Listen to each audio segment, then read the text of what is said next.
प्यारे विद्यार्थियों, आज मैं आपके समक्ष उपस्थित हूँ तुलसीदास जी द्वारा रचित कविता कवितावली के भाव सौंदर्य और काव्य सौंदर्य और अर्थ ग्रहण संबंधी प्रश्नों के साथ। तो हम आरंभ करेंगे बहुवैकल्पिक प्रश्नोत्तरी के साथ, जिसमें पहला प्रश्न जो है वो आपके लिए है। कवितावली किसकी रचना है? आपके विकल्प हैं वाल्मीकि, तुलसीदास, कबीरदास और सूरदास। तो इसका सही उत्तर होगा विकल्प बी, तुलसीदास। अगला प्रश्न है, संसार के सभी लोग काम क्यों करते हैं? आपके विकल्प हैं पेट भरने के लिए, आनंद के लिए, खेल के लिए या ईश्वर को प्रसन्न करने के लिए। तो इसका सही उत्तर विकल्प ए होगा, पेट भरने के लिए। अगला प्रश्न है, किस बला के लिए लोग दर दर ठोकरें खाते फिरते हैं? विकल्प है मुंह की खाने के लिए, हाथ की खाने के लिए, दिमाग या पेट की खातिर। तो पेट की बला के लिए लोग दर दर की ठोकरें खाते फिरते हैं। विकल्प डी इसका सही उत्तर होगा। अगला प्रश्न है, किसकी कृपा से भूख के लिए भटकते लोगों को शांति मिल सकती है? किसकी कृपा होगी जब उनको शांति को मिलेगी? इंसान की कृपा से मिलेगी, शैतान की कृपा से मिलेगी, राम की कृपा से मिलेगी या देव की कृपा से मिलेगी? तो इसका सही उत्तर होगा विकल्प सी, राम की कृपा से। अगला प्रश्न, समाज में चारों ओर किसका बोलबाला है? विकल्प है प्रेम और भाईचारे का, गरीबी और बेकारी का, घृणा और लड़ाई का या अमीरी और बेरोजगारी का। तो इसका सही उत्तर होगा विकल्प बी, गरीबी और बेकारी का चारों ओर बोलबाला है। अगला प्रश्न है, संपूर्ण समाज को गरीबी ने किस रूप में घेर रखा है? विकल्प है रावण, दानव, शैतान या राक्षस। तो इसका सही उत्तर विकल्प ए होगा, रावण।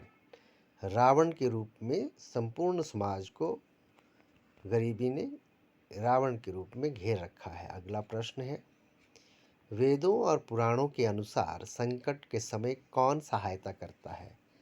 नेता लोग, अफसर, देवता या प्रभु राम। तो इसका सही उत्तर विकल्प डी होगा, प्रभु राम।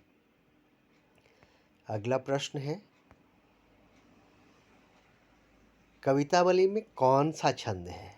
दोहा छंद है, चौपाई है, सवैया है या कवित छंद है? तो इसका सही उत्तर होगा विकल्प डी, कवित छंद। इसके साथ ही ये आपका पद्यांश है कविता का एक, किस भी किसान कुल बनिक बिहारी भाट, चाकर चपल नट चोर चार चेट की। ये जो आपका पद्यांश है, इससे संबंधित जो काव्य सौंदर्य है वो इस प्रकार से है। जो ये पद्यांश है, इसमें जैसे हमने पहले भी देखा कवित छंद है। इसमें कवित छंद जो एक वार्णिक छंद होता है, जिसके प्रत्येक चरण में जो है या पूरे छंद में जो है वो 31 वर्ण होते हैं और भाषा इसमें ब्रज है। राम घनश्याम में रूपक अलंकार है, क्योंकि राम का घनश्याम पे अभेद आरोपण किया गया है, राम को सीधा ही घनश्याम बता दिया गया है, इसलिए रूपक अलंकार है। आगी बढ़वागी ते पेट आगी पेट की, इसमें जो है ये व्यतिरेक अलंकार है, क्योंकि यहाँ पर जो उपमेय है, उपमेय को उपमान से श्रेष्ठ बताया गया है। इसके आगे जो ये आपका पद्यांश था, इसमें आपको कई जगह पर अनुप्रास अलंकार देखने को मिलेगा। उदाहरण छांट करके मैंने लिखे हैं। किस भी किसान कुल में क वर्ण की आवृत्ति है, भिखारी भाट में भ वर्ण की आवृत्ति है, चाकर चपल में च वर्ण की आवृत्ति है, चोर चार चेट की च वर्ण की आवृत्ति, गुण गढ़त में ग वर्ण की आवृत्ति है, गहन गण में ग वर्ण की आवृत्ति है, अहन अखेटकी में अवर्ण की आवृत्ति है, बेचत बेटा बेटकी होगा ये, इसमें जो है ये ब वर्ण की आवृत्ति के कारण यहाँ पर जो है वो अनुप्रास अलंकार है। इसी तरह से आप अगला पद्यांश है जो आपकी पाठ्य पुस्तक में दिया गया है, ये भी जो है कवित छंद है। इसमें ब्रज भाषा का प्रयोग किया गया है। 2 जगह में इसमें रूपक अलंकार है कि दारिद्र दशानन, दरिद्रता रूपी दशानन मतलब रावण, गरीबी रूपी रावण। यहाँ पर दरिद्रता को सीधा ही रावण या दशानन कह दिया गया है, इसलिए रूपक अलंकार है। और दुरित दहन में, दुरित मतलब पाप, दहन मतलब आग, मतलब पाप रूपी आग, तो रूपक अलंकार है। उपमेय का उपमान के ऊपर अभेदारोपण किया गया है, इसलिए यहाँ रूपक अलंकार है। और यहाँ पर भी इस पद्यांश में भी आपको कई जगह पर अनुप्रास देखने को मिलेगा, जैसे किसान को में क वर्ण की आवृत्ति है, सिद्ध्यमान सोच में स वर्ण की आवृत्ति, एक एकन में ए वर्ण की आवृत्ति है, का करी में क वर्ण की आवृत्ति है, सांवरे सबे में स की, राम रावरे में र की, कृपा करी में क की, दारिद्र दशानन में द की, दवाई दुनी में द की, दीन बंधु दुरित दहन देखी में द वर्ण की आवृत्ति के कारण यहाँ पर अनुप्रास अलंकार है। दारिद्र दशानन जो है इसमें रूपक अलंकार भी है, जैसे हमने पहले पढ़ा।